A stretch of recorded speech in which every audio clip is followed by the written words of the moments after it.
Assalamualaikum warahmatullahi wabarakatuh. Waalaikumsalam warahmatullahi wabarakatuh. Selamat pagi teman-teman semua. Bagaimana kabarnya hari ini? Pagi, alhamdulillah, bahagia ceria selalu. Ceria banget ya. Baik teman-teman, sekarang kita bertemu lagi pada mata kuliah evaluasi pembelajaran. Kami di sini sebagai kelompok 4 akan melanjutkan presentasi. Sebelumnya saya perkenalkan, saya Diva Yulia sebagai moderator dan presenter kedua, dan teman saya Tiara Diani sebagai presenter pertama. Ya, kami di sini akan membawakan materi terkait instrumen AKM dan survei karakter. Cuman barangkali nantinya kami kita membuka diskusi untuk sesama, barangkali teman-teman juga ada yang lebih paham terkait AKM, itu sangat terbuka. Oke, untuk mempersingkat waktu, saya akan memperkenalkan presenter pertama untuk membawakan materi. Kepada Tiara, waktu dan tempat saya silakan. Baik, terima kasih Diva atas waktunya. Oke, kita masuk pada materi pertama. Materi pertama mengenai konsep AKM, asesmen kompetensi umum. Menurut jurnal OECD 2019, asesmen kompetensi umum atau AKM mengacu pada konsep literasi yang digunakan dalam PISA, yaitu asesmen yang mengukur kemampuan mendasar yang dibutuhkan individu untuk berfungsi secara efektif dalam kehidupan modern. Kompetensi ini tidak hanya menilai penguasaan kurikulum, tetapi kemampuan menggunakan pengetahuan dalam situasi nyata. Nah, jadi AKM ini adalah perubahan paradigma dari ujian berbasis konten menjadi ujian berbasis kompetensi. Model asesmen seperti ini penting karena di zaman sekarang pendidikan itu menuntut siswanya untuk dapat berpikir kritis, terus juga dapat memecahkan masalah dan juga memahami informasi yang kompleks. Nah, selanjutnya ada tujuan dari AKM. Tujuan ini dirumuskan khusus berdasarkan konsep OECD PISA Framework tahun 2017 dan juga 2019 dan implementasinya dalam asesmen nasional. Pertama, ada mengukur kompetensi esensial atau core life skills. Nah, di sini itu ada 2 poin. Yang pertama ada literasi dan juga numerasi. Kalau literasi ini literasi membaca yang diterapkan dan juga numerasi. Numerasi ini seperti kompetensi-kompetensi yang ada yang menghasilkan jumlah gitu. Terus kemudian yang kedua ada memberikan gambaran mutu pembelajaran. Di sini kualitas pembelajaran di sekolah, kondisi kompetensi siswa secara nasional, dan capaian pendidikan lintas daerah. Nah, ini membantu pemerintah melihat ini tuh dari memberikan gambaran mutu pembelajaran, memberikan pemerintah gambaran mana aja sih area-area yang harus mendapatkan perhatian khusus gitu. Misal dari kualitas pembelajarannya di sekolahnya, apakah sekolah itu kualitasnya sudah memenuhi kriteria, terus juga kondisi kompetensi siswanya secara nasional dan juga capaian pendidikan di lintas daerah tersebut. Kemudian yang selanjutnya ada menjadi dasar perbaikan kebijakan pendidikan. Nah, di dalam dasar perbaikan kebijakan pendidikan ini ada 3 poin. Yang pertama ada merancang program intervensi, meningkatkan kualitas pembelajaran, dan memperbaiki kurikulum, juga strategi mengajar. Nah, ini tuh digunakan.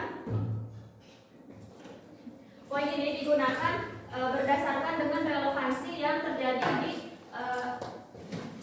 di pendidikan nyata yang terjadi secara langsung di sekolah.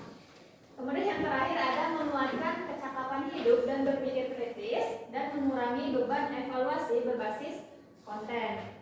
Nah, jadi di sini guru tidak perlu lagi mengejar banyak materi, ujian, tetapi fokus pada pengembangan kompetensi yang benar-benar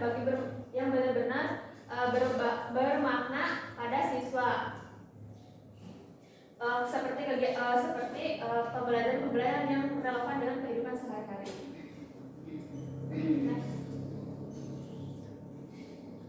Nah, materi selanjutnya ada domain dan bentuk instrumen AKM. Seperti yang tadi sudah dijelaskan, domain dari AKM sendiri itu ada literasi membaca dan juga numerasi. Nah, untuk literasi membaca ini di dalamnya itu terdapat kemampuan memahami, menggunakan, mengevaluasi, dan juga merefleksi. Kemudian untuk numerasi itu adalah kemampuan berpikir menggunakan konsep, prosedur, fakta, dan alat matematika. Kemudian untuk selanjutnya ada bentuk instrumen AKM. Nah, kalian mungkin sudah familiar dengan bentuk-bentuk instrumen AKM karena sudah sering menemukan dalam pembelajaran gitu, maupun itu di SMP, SMA, atau juga di kuliah, seperti pilihan ganda, terus juga pilihan ganda kompleks, menjodohkan, isian singkat atau esai, dan juga soal uraian. Itu mau dapat ya buat bentuk-bentuk. Nah, kemudian ada juga konsep survei karakter. Nah, instrumen dalam asesmen nasional yang digunakan untuk menilai sikap, untuk mengukur nilai, sikap, dan kebiasaan yang mencerminkan profil pelajar Pancasila. Survei karakter menilai aspek-aspek sosial emosional termasuk bagaimana peserta didik memahami diri, berinteraksi dengan orang lain, serta bagaimana mereka menerapkan nilai-nilai moral dalam kehidupan sehari-hari. Nah, survei karakter ini biasanya penilaiannya menggunakan skala Likert yang sebelumnya sudah disampaikan oleh Noor ya, di mana fokusnya ini dalam mengukur nilai, terus juga sikap si siswa ini di kelas gitu atau di sekolah tersebut, dan juga kebiasaan yang mencerminkan profil pelajar Pancasila. Next. Oke. Ada tujuan dari survei karakter. Di sini ada 4 tujuan. Yang pertama, mengidentifikasi perkembangan karakter peserta didik berdasarkan dimensi profil pelajar Pancasila. Kemudian yang kedua ada memberikan gambaran kondisi ekosistem sekolah, terutama budaya belajar, iklim keamanan, dan iklim inklusivitas. Nah, kondisi ekosistem sekolah ini biasanya di setiap sekolah itu pasti lingkungannya berbeda-beda ya. Jadi siswa ini harus bisa menyesuaikan diri dengan lingkungan sekolahnya masing-masing. Entah itu dari budaya belajarnya, terus juga keamanan di sekolahnya, atau iklim inklusivitas.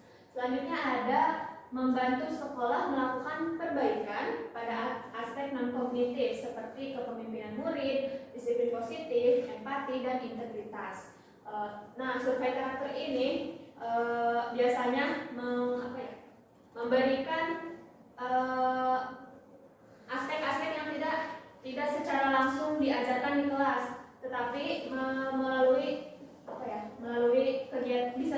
kegiatan-kegiatan lain seperti dari ekstrakurikuler atau juga ya ekstrakurikuler yang dapat memberikan siswa itu memberikan kemampuan dalam kedisiplinan, terus juga empati dan integritas. Tapi juga bisa saja diterapkan secara tidak langsung di kelas. Jadi nanti si anak itu mempunyai pemahaman tersendiri mengenai poin ini. Kemudian selanjutnya ada menjadi dasar pengambilan kebijakan. Nah, bagi pemerintah untuk meningkatkan kualitas pendidikan karakter secara nasional. Next.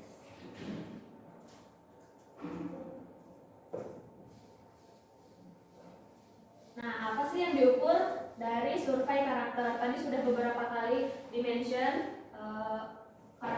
Dalam karakter ini ada profil pelajar Pancasila. Di sini ada 6, ada beriman, bertakwa kepada Tuhan Yang Maha Esa, dan beranak mulia, seperti membiasakan berdoa, terus juga bertoleransi kepada sesama teman. Terus juga ada mandiri. Mandiri ini berarti tidak selalu bergantung kepada guru atau juga teman. Terus bernalar kritis.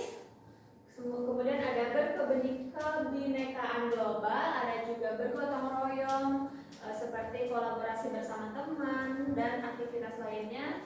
Kemudian ada juga kreatif. Jadi siswa ini dituntut untuk dapat mengimplementasikan kreativitasnya dalam kegiatan pembelajaran.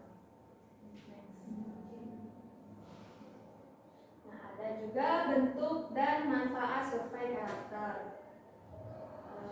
Ada bentuk instrumen survei dan juga manfaat survei karakter. Untuk bentuk instrumen survei, di sini ada 3 jenis instrumen yang digunakan. Yang pertama ada self-report, yaitu siswa menilai diri sendiri. Kemudian ada teacher report, guru menilai kondisi sekolah dan juga budaya kelas.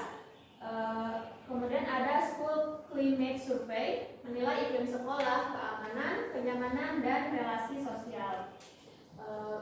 Nah, dari jenis instrumen yang digunakan ini, kalau misalnya self report, biasanya mereka ini dari tes psikologis kayak gitu, jadi dia dapat menilai diri dia sendiri. Kemudian selanjutnya ada teacher report, guru menilai kondisi sekolah dan juga budaya kelas. Nah, guru ini menilai sikap siswa dari kebiasaan-kebiasaan atau aktivitas siswanya di kelas. Kalau school climate survey yang menilai secara keseluruhan tidak hanya di kelas tapi juga di lingkungan sekolah. Nah, selanjutnya ada manfaat survei karakter. Nah, ada 4. Yang pertama ada mengidentifikasi masalah perilaku, kedisiplinan, dan kondisi psikososial siswa, mengetahui kualitas hubungan guru dan siswa, menjadi dasar untuk penguatan program P5,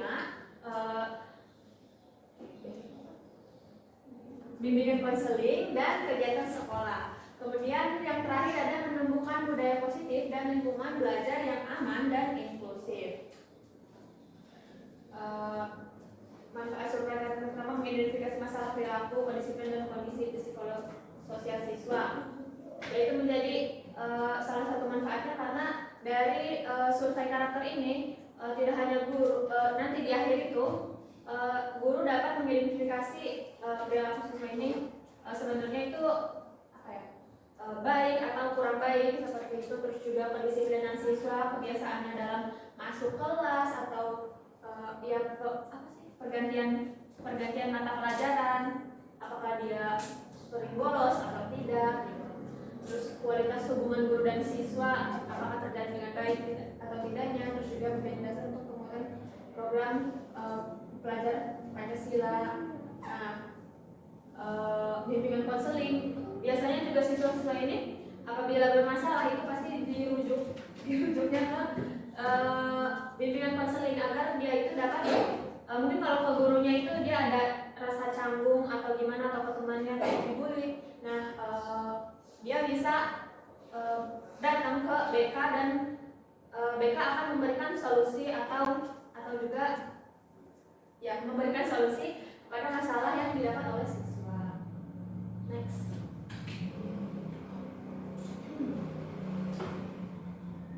Oke, selanjutnya ada perbedaan AKM dan survei karakter. Di sini ada beberapa komponen dari AKM dan juga survei karakter. Untuk komponen dalam komponen fokus, nah AKM ini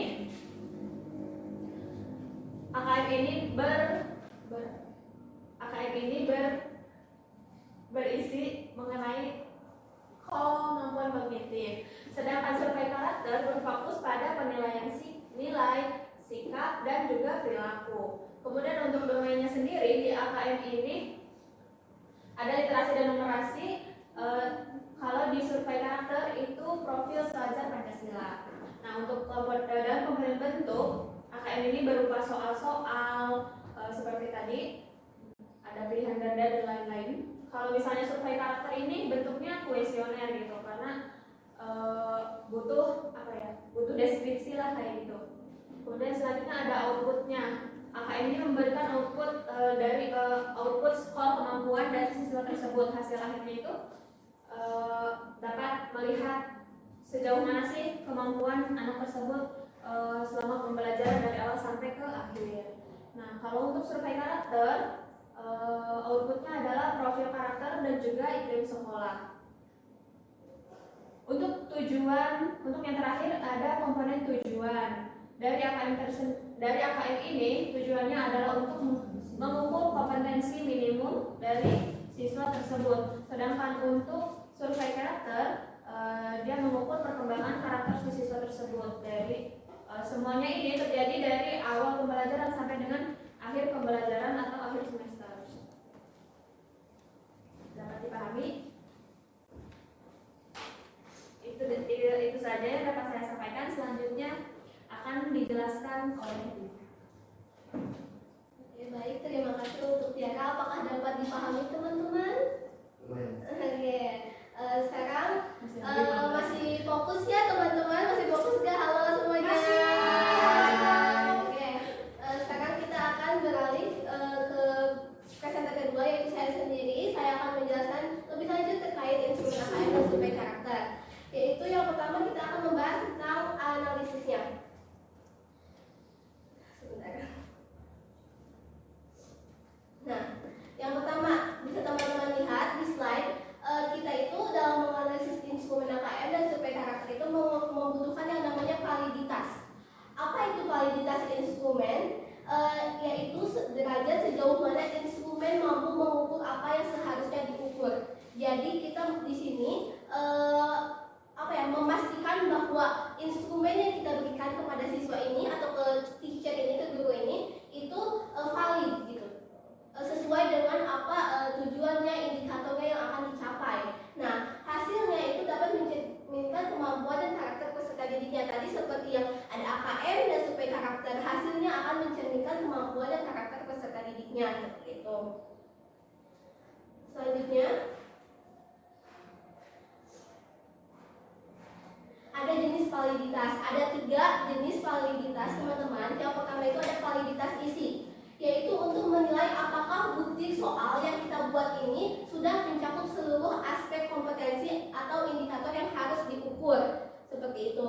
Misalnya ketika kita ingin mengukur kemampuan memahami teks, nah maka soal instrumen ini harus menuntut tentang proses memahami teks tersebut, bukan menghafal teks tersebut, seperti itu. Nah, ditentukannya melalui analisis rasional oleh ahli bidang studi. Di sini untuk AKM sendiri validitasnya sesuai domain literasi atau numerasi. Kalau literasi ya literasi, kalau numerasi ya numerasi, seperti itu. Lalu untuk survei karakternya sesuai dengan aspek-aspek karakter seperti yang tadi sudah disampaikan oleh Tiara, yaitu kita bisa berpacu pada profil pelajar Pancasila yang ada 6 poin itu. Lalu untuk cara mengujinya, pertama itu ada expert judgment. Expert judgment ini di mana si soal-soal butir ini itu diperiksa dulu oleh si expert. Siapa sih expert itu? Bisa berpengalaman, dosen, dan lain sebagainya. Di judgementnya atau diujinya itu pada indikator redaksi soal dan kesesuaian pengecoh yang ada butir soal tersebut. Lalu yang kedua itu ada penilaian relevansi dan representasi elemen instrumen. Gimana sih relevansinya sama tujuannya atau sama konten atau materi yang kita bawakan yang ingin kita ujikan, seperti itu. Lalu menggunakan kisi-kisi soal. Kita juga kan menggunakan kisi-kisi soal nih biasanya kalau misalnya mau ulangan seperti itu kita dikasih kisi-kisi soal dulu kan. Jadi si murid ini dapat mempersiapkan diri lebih lanjut gitu untuk menjawab instrumen AKM maupun survei karakter. Yang kedua itu ada validitas konstruk. Di sini validitas konstruk memastikan bahwa keakuratan instrumen dapat mengukur konstruk atau konsepnya terhadap teoritis tertentu. Di sini memastikan butir instrumen sesuai teori yang menjadi dasar penyusunannya. Lagi-lagi ini berdasarkan teori yang kita buat. Si soal ini harus disusun menilai konstruk atau konsepnya. Contohnya, kalau soal literasi itu harus benar-benar mengukur pemahaman teks, bukan sekadar kemampuan untuk menghafal, seperti itu. Yang ketiga, ada dengan ukuran saja, tetapi ternyata bukan hanya terlihat bagus secara teori, seperti itu. Jenis-jenisnya dalam validitas empiris itu ada validitas prediksi, yaitu instrumen yang mampu meramal performa masa depan. Di sini contohnya nilai tes masuk siswa itu bisa memprediksi keberhasilan belajar. Jika hasil tes tersebut benar-benar berhubungan dengan prestasi di masa depan, berarti instrumen itu punya validitas prediksi yang baik, seperti itu. Selanjutnya ada validitas kesejajaran. Di sini menguji kesesuaian hasil instrumen dengan instrumen lain yang sudah valid. Cara ujinya itu melalui korelasi produk momen. Untuk yang validitas kesejajaran, cara mengukurnya itu, misalnya ada dua instrumen diujikan pada kelompok yang sama, lalu dilihat nantinya apakah hasilnya ini saling berkorelasi. Jika skor kedua instrumen ini mirip atau selaras, berarti instrumen yang kita buat itu valid, begitu. Oke, teman-teman, tadi kan kita udah membahas tentang validitas. Sekarang kita akan ke reliabilitas. Apa sih reliabilitas? Ada yang baca nggak? Oke, dia silakan. Reliabilitas suatu prosedur yang digunakan untuk menilai sejauh mana sebuah alat ukur menghasilkan data yang konsisten, stabil, dan bebas dari kesalahan yang macam.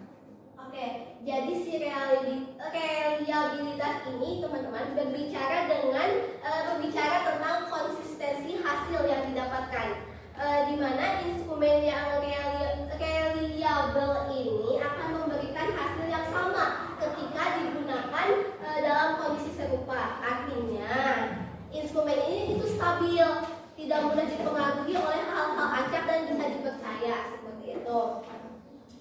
Ya, jadi selain valid juga instrumen juga harus instrumen juga itu harus reliable karena agar data yang dihasilkannya itu nanti akurat dan valid, seperti itu. Oke, sekarang kita masuk ke jenis-jenis reliabilitas. Yang pertama itu ada tes atau retest. Di sini untuk mengukur seberapa stabil atau konsisten skor jika tes diulang pada waktu berbeda pada responden yang sama, gitu. Jadi kita punya tes yang sama, tapi kita melakukannya dua kali. Ada tesnya, lalu ada retestnya. Cara mengujinya itu lakukan tes pertama, lalu setelah tes kan kita udah dapat nih hasilnya. Bagaimana sih si jawaban dari si siswa tersebut? Nanti setelah beberapa waktu kemudian kita melakukan tes yang sama lagi dengan soal yang sama lagi dengan instrumen yang sama lagi. Nah, setelah itu kita harus membandingkan skornya dengan koefisien korelasi. Misalnya Pearson. Pearson itu, bentar saya lupa.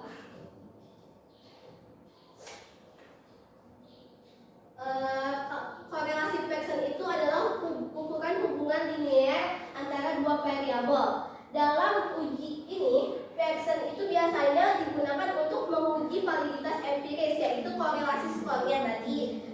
Contohnya itu adalah ada yang namanya nilai R. Di sini misalnya nilainya 0 sampai 1. Jika 0 sampai 1 itu berarti hubungannya positif. Tapi ketika nilainya ada 0 sampai minus 1 itu berarti hubungannya negatif.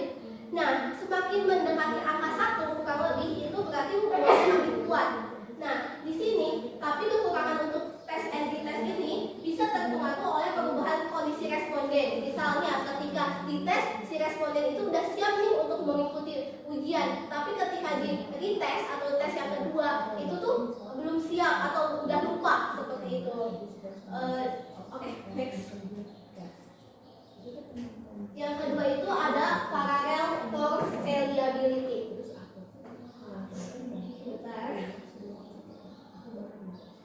Di sini digunakan untuk mengukur konsistensi antara dua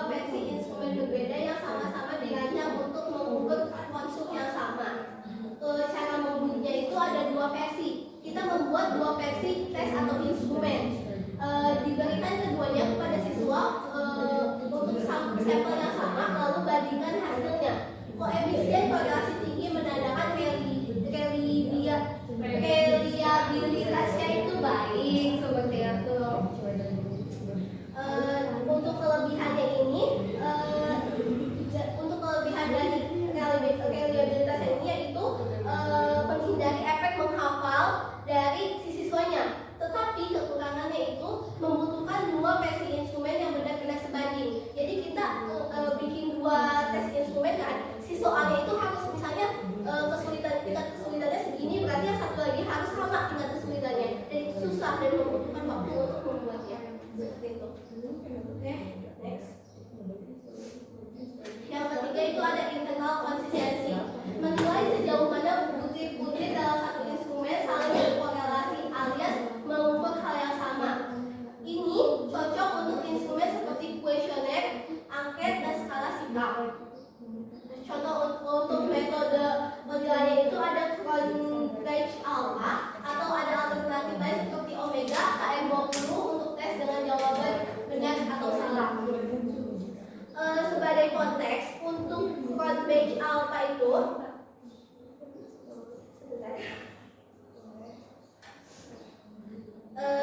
Cronbridge alpha itu adalah ukuran reliabilitas yang menunjukkan konsistensi internal suatu instrumen. Contohnya tadi kayak angket, skala sikap, dan kuesioner.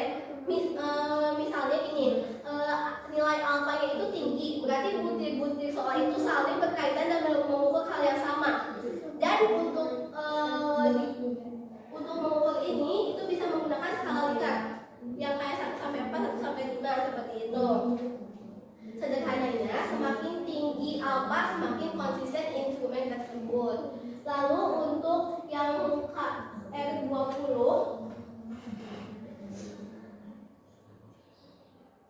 untuk KR20 itu adalah rumus reliabilitas untuk instrumen yang jawabannya benar atau salah, atau 1 sampai 0 seperti tes pilihan ganda, tes objektif, dan tes kompetensi dasar.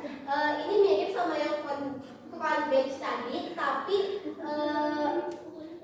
khusus untuk tes objektif saja. Jadi semakin tinggi nilai si KR20 ini, semakin reliable instrumen tersebut. Lalu untuk omega itu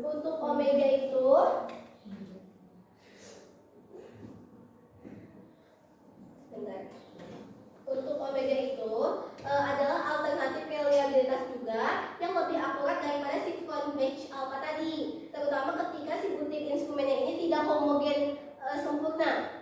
Lalu bobot item si instrumen ininya juga berbeda-beda, tidak sama kontribusinya. Biasanya digunakan dalam instrumen psikologi atau survei karakter seperti itu.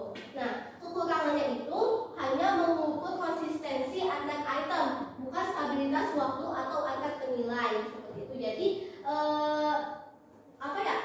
stabilitas waktu antar penilai itu kayak antara penilaian yang satu sama penilaian yang itu bisa aja beda gitu penilaiannya. Oke, next. Selanjutnya yang keempat itu ada integrated reliability, untuk mengukur konsistensi hasil penilaian ketika dilakukan oleh 2 atau lebih penilai yang berbeda. Nah, ini juga menggunakan yang menilainya itu ada 2 orang, ada 2 yang menilai seperti itu. Ini penting pada penilaian subjektif seperti esai, observasi, atau rubrik penilaian.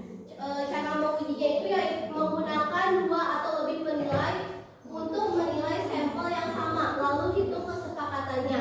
Misalnya dengan menggunakan Cohen's kappa. Apa itu Cohen's kappa? Jadi Cohen's kappa itu ukuran kesepakatan antara 2 penilai terhadap objek yang sama, digunakan ketika penilai memberikan kategori atau label. Misalnya ada baik, kurang, cukup, iya atau tidak, kompeten atau tidak kompeten. Kenapa sih si Cohen's kappa ini tidak menggunakan presentasi? Itu karena kesepakatan bisa terjadi secara kebetulan antara 2 penilai ini. Jadi si Cohen's kappa ini mengoreksi faktor kebetulan tersebut seperti itu. Lalu untuk intra-class correlation coefficient atau ICC itu digunakan untuk mengukur kesepakatan sama antara lebih dari 2 penilai atau untuk skor yang bersifat alpha atau continuous, bukan secara kategori. Contoh penggunaan ICC ini, 3 guru menilai esai siswa dengan rentang skor 0 sampai 100, atau 2 psikolog memberikan skor observasi perilaku terhadap pasiennya, dan penilaian kerja atau rubrik presentasi atau portofolio. Nah, si ICC ini mengukur konsistensi atau seperti konsisten atau tidak nih, lalu kesepakatan nyata antara si pembagi nilai tersebut seperti itu. Lalu untuk kekurangan dari jenis reliabilitas interaktor reliability ini adalah perlu prosedur penilaian yang sangat scripted. Jadi si rubrik penilaian itu harus dikasih penjelasan yang sangat benar-benar dijelaskan, didefinisikan. Jadi kayak ini misalnya instrumen ini menilai apa aja harus dideskripsikan, benar-benar dideskripsikan seperti itu, dan ini menggunakan waktu yang cukup lama untuk menyusunnya. Nah, sekarang kita menganalisis tentang kualitas butir AKM-nya. Itu untuk butir AKM sendiri kita bisa mengukur kualitasnya dari tingkat kesukarannya atau kesulitannya. Yang kedua itu ada daya pembeda. Apa sih yang bedanya? Lalu ada ketepatan stimulus dan konteks dan kejelasan bahasa yang digunakan untuk instrumen tersebut. Lalu yang kedua itu ada kualitas butir survei karakter. Ini menggunakan validitas konstruk yang tadi sudah dijelaskan. Lalu ada konsistensi internal, konsistensinya harus konsisten seperti itu. Lalu ada ketidaksimpangan pernyataan atau balance items, dan bahasa netral dan tidak menghakimi untuk survei karakter. Oke, next. Oke, di sini saya mau memberikan contoh soal untuk literasi AKM SD, SMP, SMA.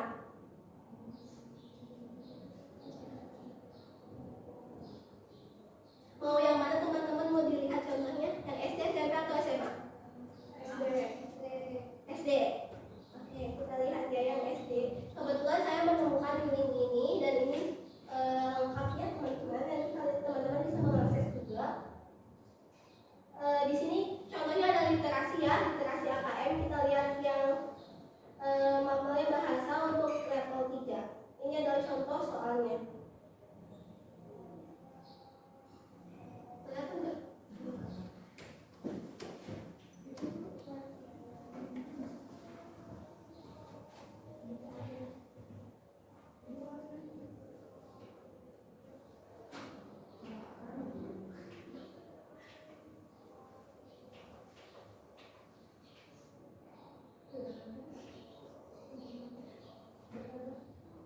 Nanti teman-teman mungkin bisa mengaksesnya sendiri, nanti PPT-nya saya kirimkan ya.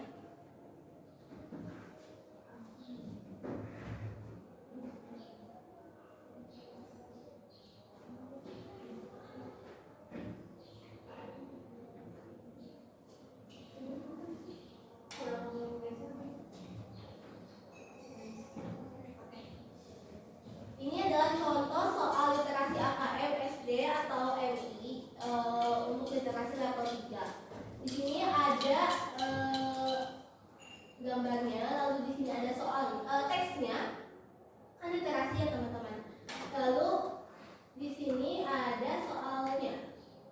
Pernyataan manakah yang sesuai dengan sifat dari tokoh-tokoh dalam cerita tersebut. Jadi seperti yang tadi saya sampaikan, untuk literasi itu mengukur kalau misalnya tentang teks itu berarti mengukurnya sejauh mana si siswa memahami teks tersebut, bukan menghafal teks tersebut, seperti itu. Itu untuk contoh singkat untuk soal literasi AKM SD. Selanjutnya untuk contoh soal AKM numerasi SD, SMP, SMA. Ini untuk yang numerasinya. Kita samain lagi ya yang SD.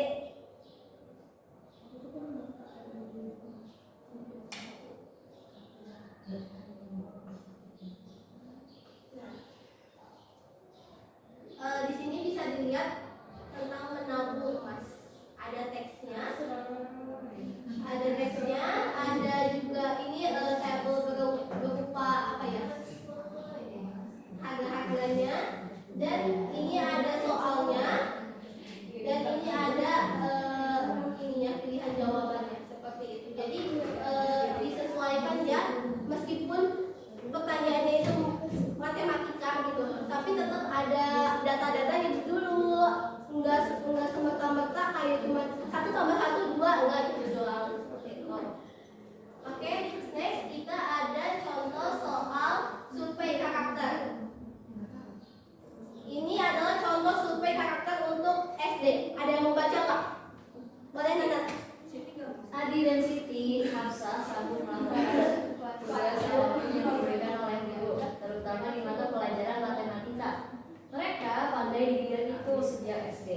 Namun mereka melihat Ali kesulitan mengerjakan tugas matematika. Jika kamu jadi Adi atau Siti Hafsah, apa yang akan kamu lakukan? Apa tuh jawabannya? A. Mengabaikannya dan melanjutkan kegiatan, menertawakan teman tersebut, menawarkan bantuan jika ada perasaan mampu, mengadu kepada guru tanpa mencoba membantu langsung, menertawakan teman tersebut. Berarti karakter kamu Menawarkan bantuan. Oke, ya jadi ini adalah contoh soal survei karakter untuk anak SD. Tadi panduannya itu Kopil Pelajar Pancasila seperti itu. Lalu kita ada contoh soal survei karakter untuk anak SMP. Ada yang mau baca nggak? Ini nggak ada jawabannya. Oke, boleh kau. Vincent adalah warga desa Sukarmaju. Pada saat pemilihan kepala desa, Vincent melakukan serangan fajar, membagi-bagikan uang dan serangan apa tadi dia? dan semangat agar warga menjatuhkan pilihan terhadap diri Sebagai kepala desa. Ternyata setelah diadakan perhitungan suara, Vincent memperoleh suara mayoritas. Kamu mengetahui bahwa Vincent berbuat tidak jujur dalam meraih kemenangan. Bagaimana sebaiknya tindakan kamu untuk melawan ketidakadilan tersebut? C. Diam saja karena warga kampungmu sebagai bagian uang. Ya itu untuk di realitinya kita tidak tahu ya, tapi ini untuk survei karakter. Kita jawabannya adalah jawaban yang B, itu melapor kepada aparat penegak hukum karena hukum itu harus ditegakkan seperti itu. Nah, dan yang terakhir ini ada contoh soal survei karakter untuk SMA. Ada yang mau baca? Nanti boleh. Gak kelihatan di zoom lagi zoomin. Pak Budi, tetangga samping rumah Pak Agung, akan mengadakan pesta pernikahan. Acara tersebut akan diadakan di depan rumah Pak Budi pada hari Minggu. Warga kampung tersebut rata-rata memiliki halaman yang luas di depan rumah, termasuk Pak Agung. Warga kampung bergotong royong membantu persiapan acara tersebut. Ada yang membantu memasak makanan dan minuman, ada juga yang membantu memasak tenda serta menata kursi dan meja. Pak Budi ternyata mengundang tamu cukup banyak sehingga membutuhkan lahan parkir yang cukup luas. Sedangkan yang sebagai dilakukan oleh Pak Agung adalah Jawabannya pertanyaannya ya, A, A, mencarikan lapangan untuk parkiran meskipun jauh, B, menyerahkan resmi kepada ketua RT, C, menyerahkan halaman rumahnya untuk tempat parkir, D, mengusulkan tamu undangan tubuhnya bagus, E, menyewakan halaman rumahnya untuk tempat parkir. Bagiku, aku akan pilih yang E. ini jawaban gadget banget ya. Mencari peluang. Kalau nggak ebek sih. Gak boleh berpikir. Kalau kamu ketua RT gimana? Kayaknya C ya, kalau jadi parkir. Iya, meminjamkan halaman rumahnya untuk tempat parkir. Oke teman-teman, mungkin itu adalah contoh-contoh soal yang untuk apa? AKM dan survei karakter. Cuma biasanya yang saya lihat itu untuk pilihan ganda sendiri di tingkatannya itu ada beberapa perbedaan. Contohnya kalau misalnya di SMA itu pilihan gandanya itu sampai E ya. Nah kalau di SMP itu sampai D kalau nggak salah. Kalau di SD itu sampai C ya. Seperti itu bisa disesuaikan nanti. Oke, mungkin sekian presentasi terkait materi instrumen AKM dan survei karakter dari kelompok kami. Di sini kami membuka sesi tanya jawab untuk setiap kelompoknya. Silakan. Ini ada kelompoknya bayar Udah. Udah aku dari kelompok satu. Mungkin pertanyaan aku umum lah ya, sering banget ditanyakan atau sering banget dijadiin di pertanyaan gitu. Itulah. Pasti bentar. Kasih tahu lah ya, yang sering ini umum banget nih. Kayak ada anak yang SMP atau di kelas berapa gitu dia tapi belum bisa baca. Nah, aku mau cuma pertanyaan kayak dari kaliannya tuh ya metode apa yang kira-kira biar murid-murid kita atau anak-anak kita yang nanti kita ajarkan itu nggak minim literasi, nggak minim literasi, nggak kesusahan lah ngebaca gitu. Nah sih, nah itu aja ya. Dua. Aku nggak sih dua. Ya. Bentar. Kalau tujuh. Anis. Oh, kamu asli. Oh, tadi kan Konsep apa maaf? dua. Oke. Tadi di mana definisi inter Ya. terlebih itu. Aku tuh mau nanya, kan sekarang kita hidup di zaman teknologi ya, apa internet, terutama AI gitu ya, kita hidup mahasiswa pun pakai AI, kita mahasiswa. Nah, si AI itu bagaimana si teknologi atau AI itu sendiri itu dapat membantu meningkatkan si Bagaimana teknologi bisa terutama si AI bisa meningkatkan yang tadi si inter itu. Thank you. Kelompok 3. Ada kelompok 5.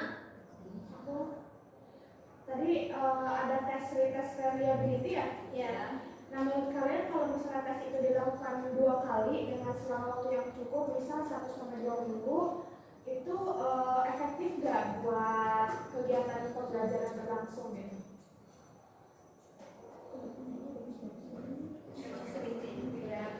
Kelompok 6. Oke, ada berapa teman-teman? 7. Kalau misalnya ada sekolah yang angkanya itu rendah, misal di apa ya? Ini deh di literasi membaca. Terus menurut kalian gimana sih AKM ini bisa membantu sekolah itu memperbaiki cara evaluasi pembelajaran ke depannya?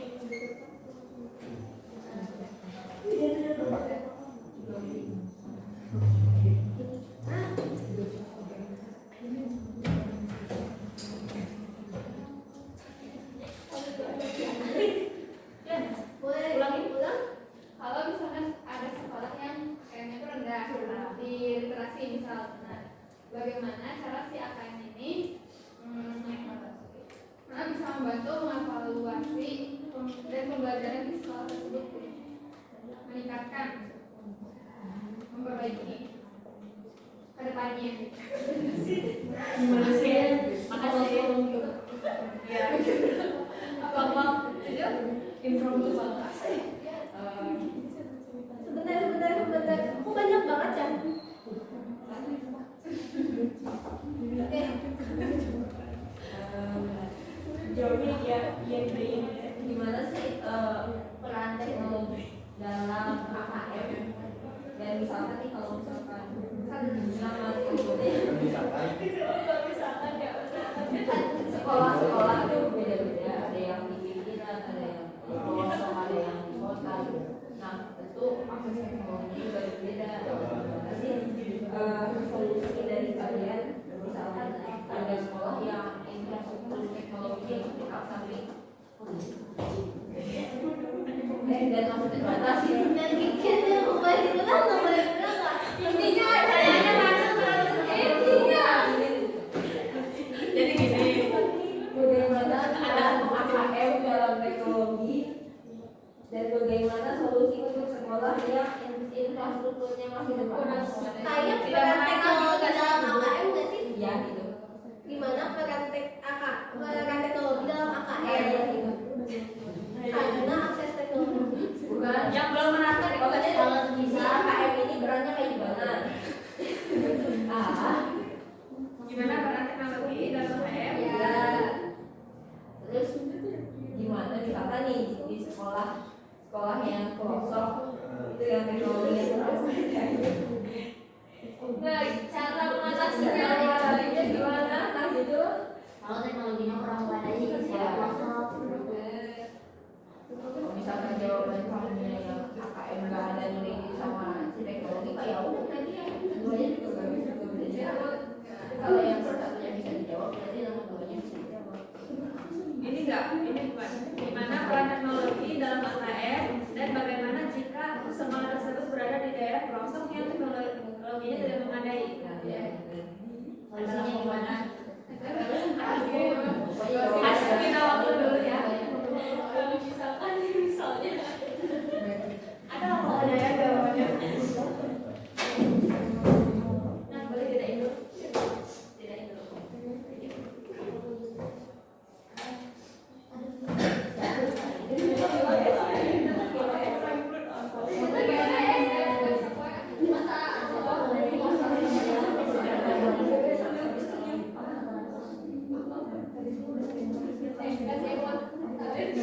Ci, Tira, matiin. Jeda dulu. Jeda. Jeda yang mana? Yang Singkat berhenti. Jadi, aku izin menjawab pertanyaan Kanes tentang hambatan membaca ya atau literasi gitu pada anak-anak yang berpengaruh terhadap AKM tersebut. Nah, sebelum ke AKM itu ya, untuk peningkatan literasi pada siswa atau murid itu sebenarnya pemahaman tersebut itu terjadi secara berkala dan kita itu tidak kan setiap sekolah itu ada levelnya ya. Nah, untuk membaca ini harus mudah diterapkan di level paling bawah gitu. Jadi si anak ini harus dibiasakan membaca. Kalau misalnya si anak ini belum bisa membaca, kita bisa dengan menggunakan strategi seperti pengenalan alfabet terlebih dahulu kepada si anak tersebut. Kan pasti diajarin ya alfabet dari A sampai Z itu apa, dan biasanya di bawah alfabet itu suka ada kata dari huruf tersebut itu apa. Misalnya dari huruf A itu apa, ada apple, ada apel, ada anak, ada aku, atau kata-kata lain gitu. Dan si anak ini tuh dituntut untuk dapat mempunyai kosakata atau dapat harus punya pemahaman gitu terhadap alfabet tersebut. Masa sih dalam pengajaran yang berulang-ulang si anak tersebut tetap tidak bisa mengingat pembelajaran dari A sampai Z tersebut, dari kata per kata yang disampaikan oleh guru tersebut. Dan jika si anak tersebut masih tetap nggak bisa membaca gitu ya, sampai dia ada di ujung pembelajaran, di ujung semester, seharusnya itu si anak tuh jangan dulu dinaikin ke kelas selanjutnya. Tetapi kan kalau di SD mungkin masih ada kayak tidak naik kelas gitu ya, itu masih sering dilakukan agar si anak tersebut dapat mencapai hasil pembelajarannya yang lebih baik. Seperti itu. Aku ada tambahan sedikit. Jadi khususnya untuk literasi, jadi literasi itu nggak selalu serta-merta tentang membaca aja, guys. Tapi literasi itu ada kayak bukan ke teks aja fokusnya, tapi kayak ada literasi ke visual, kayak melihat dan membaca gambar seperti itu. Lalu ada juga kayak literasi sainsnya, digitalnya. Jadi kemampuan si anak itu untuk menggunakan sesuatu atau memahami sesuatu gitu. Jadi literasi ini tidak serta-merta tentang membaca aja seperti itu. Tapi benar seperti yang tadi disampaikan, menurut kita gitu, menurut kami memang harus ada perlakuan khusus dari gurunya jika ada anak-anak yang belum bisa membaca. Kan kita dari awal juga dari basicnya si anak itu diajarkan membaca. Nah, kalau misalnya si anak belum bisa membaca, berarti entah ada yang salah dengan cara gurunya mengajar atau memang dari siswanya tersebut. Tapi kan di sekarang, apalagi di zaman sekarang, kita udah ada yang namanya pembelajaran berdiferensiasi yang mana kita memberi perhatian khusus juga kepada siswa yang belum bisa gitu, yang masih lower quality, baby udah high quality itu kan berbeda ke perlakuannya seperti itu. Oke, kita masuk ke pertanyaan dari Dian. Jadi Dian, AKM ini membantu sekolah dengan capaian yang rendah tentu saja ya. Kami dapat membantu tadi sekolah yang gimana kalau AKM-nya rendah gitu. Nah, aku ulang dulu sih pertanyaannya. Nah, ada sekolah yang AKM-nya rendah, bagaimana cara AKM ini dapat membantu evaluasi pembelajaran yang ada di sekolah tersebut ke depannya. Asesmen kompetensi minimum ini sangat membantu sekolah yang hasil AKM-nya masih rendah, karena AKM ini bukan sekadar penilaian angka, tetapi juga alat yang digunakan untuk memperbaiki pembelajaran ke depannya gitu. Jadi setelah AKM ini terlaksana, tidak hanya hasilnya itu berupa angka, tetapi juga hal-hal yang memang ke depannya itu harus diperbaiki dari sekolah tersebut. Nah, yang pertama ada AKM sebagai alat diagnosis masalah pembelajaran. Hasil AKM menunjukkan posisi kemampuan siswa secara detail ya. Misalnya pencapaian literasi siswa ini udah sampai mana, terus juga numerasi siswa ini dia ini sebenarnya udah mampu nggak sih dalam menyelesaikan sebuah soal dalam numerasi gitu. Nah dari sini kita dapat mengetahui kelemahan utama siswa, kompetensinya mana yang paling tertinggal, dan jadi soal apa yang paling sulit bagi siswa. Kemudian tadi evaluasinya ya, evaluasi bagi sekolah tersebut ada kita melakukan evaluasi cara mengajar guru tersebut. Nah, apakah pembelajarannya masih fokus pada hafalan atau juga soal-soal yang diberikan oleh guru ini tidak relevan atau sulit untuk dipahami oleh siswa. Dan juga sekolah ini dapat mengevaluasi metode-metode mengajar yang digunakan oleh guru, karena kan banyak ya metode-metode yang diterapkan oleh guru tersebut. Nah, dengan demikian AKM ini tidak hanya berfungsi sebagai penentu kelulusan, melainkan sebagai dasar perbaikan pembelajaran secara berkelanjutan agar kualitas pendidikan di sekolah dapat meningkat ke depannya. Jadi ya AKM ini dapat meningkatkan, dapat mengevaluasi pembelajaran, juga dapat meningkatkan kekurangan-kekurangan yang terdapat pada sekolah yang AKM rendah.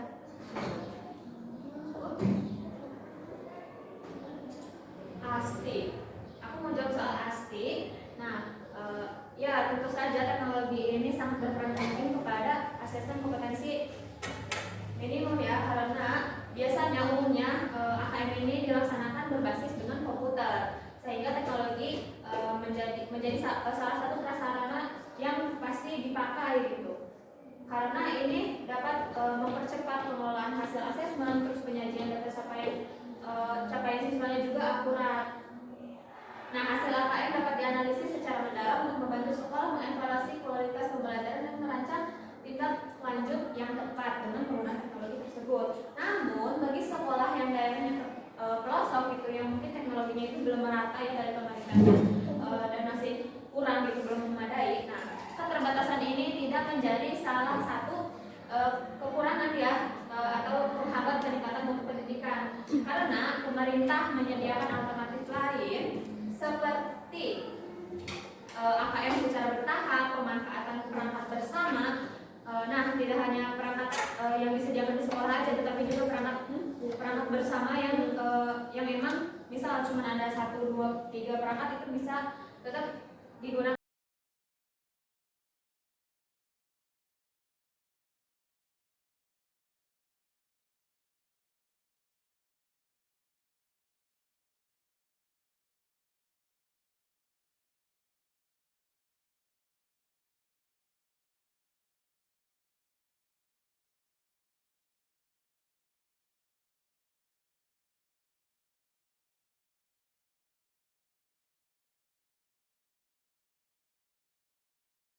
Oke aja, aku mau menjawab pertanyaan dari kamu tadi. Pertanyaannya bagaimana sih teknologi gitu ya, khususnya AI dapat meningkatkan jenis reliabilitas karakter yang ini ya. Jadi gini, untuk AI sendiri itu bisa mengurangi subjektivitas dari si penilainya. Misalnya, jadi si AI ini dapat membantu si penilai atau guru dalam memberikan standar penilaian yang konsisten. Jadi konsisten nih, terus gak ada bias pribadi. Kalau menggunakan AI kan mereka tidak punya perasaan gitu ya. Nah, terus jadi si karyanya itu, si hasilnya tuh dinilai itu pakai kriteria yang sama, nggak berbeda-beda seperti itu. Terus kalau pakai AI juga, misalnya kita menggunakan rubrik penilaian, kita memasukkan si instrumen ini ke AI, kita minta si AI ini untuk membuat rubrik penilaian juga akan sesuai kategori dan lagi-lagi tadi nggak bias seperti itu. Terus nanti kalau misalnya habis di hasilnya, si AI ini dapat membandingkan, misalnya ini si penilai A itu rata-rata ngasih nilainya di atas rata-rata, di skornya tuh tinggi-tinggi semua nih gitu. Tapi kalau misalnya yang B itu cenderung kayak lebih dikit gitu. Misalnya kalau misalnya ada juri A ini ngasih nilai itu kayak di atas 50 semua, tapi si juri B ternyata di bawah 50 semua, seperti itu. Terus di sini AI juga tadi balik lagi bisa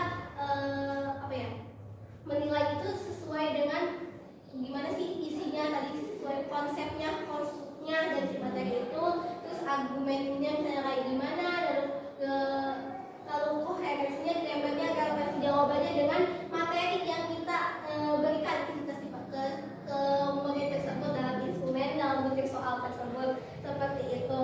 Terus nanti mungkin ada memungkinkan untuk pengujian ulang dari si hasil ini yang dapat dijadikan sebagai hasil evaluasi untuk meningkatkan mutu pendidikan di Indonesia, seperti itu. Jadi intinya AI itu untuk si integrator ini mungkin bisa membantu biar tidak Bantu kita jadi lebih subjektif dan nggak bias. Kita jadi guru atau dosen, ada anak yang menonjol, kita nggak terlalu bias sama dia. Iya betul gitu, karena AI kan tidak punya perasaan seperti itu. Oke, cukup. Oke, jangan percaya sama AI ya. Enggak. Oke, sekarang yang binti, itu yang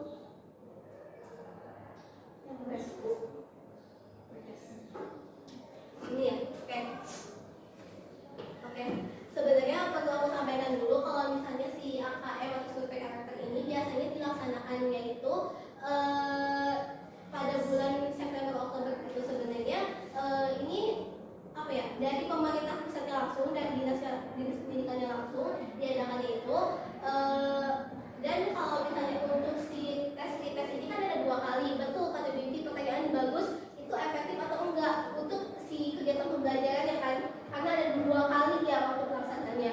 Iya, jadi kalau si tes ini enggak terlalu efektif karena kita akan memakai waktu 2 kali, jadi mungkin itu akan bisa menghambat yang namanya alur pembelajaran yang sudah itu kita tetapkan tadi di di modul pembelajaran kita, atau mungkin di kota kosong kita tadinya, seperti itu. Nah, kenapa di sini juga selain karena tidak terlalu efektif dalam untuk kegiatan pembelajaran yang berlangsungnya, di sini juga ada efek memorisasi. Jadi tadi ingatannya. Jadi kalau untuk tes ini kan tadi menggunakan memori gitu. Jadi mungkin aja nanti si hasilnya ini juga akan berbeda karena perubahan kondisi tersebut, seperti itu. Nah,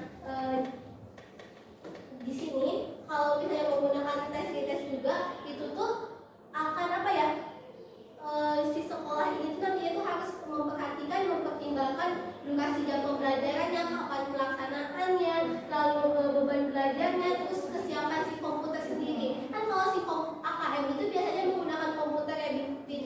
Jadi menggunakan listrik lagi dan lain sebagainya. Nah,